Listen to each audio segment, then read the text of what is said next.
On dit que la nuit, un cri traverse les pierres froides de la tour de Londres. Un cri de femme. Celui d'une reine trahie par l'homme qu'elle aimait, Anne Boleyn. Nous sommes en 1536. Anne, deuxième épouse du roi Henri VIII, a tout pour plaire.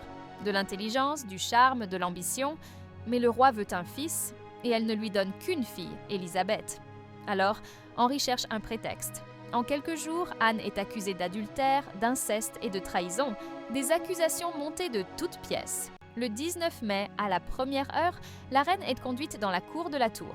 Elle porte une robe grise, ses cheveux soigneusement attachés. Devant la foule, elle garde la tête haute et dit calmement « Le roi a toujours été bon envers moi ». Puis elle s'agenouille. Le bourreau français lève son épée. Et d'un seul coup, la tête d'Anne Boleyn tombe dans un silence de plomb. Depuis ce jour, les gardes disant que son esprit ne repose pas en paix, on l'aurait vu errer la nuit dans les couloirs sombres de la tour, tenant sa propre tête dans ses bras. Parfois, son spectre apparaît près de la chapelle Saint-Pierre, là où elle fut enterrée sans cérémonie. D'autres fois, on entend son pas léger résonner dans la pierre, toujours à la même date, le 19 mai.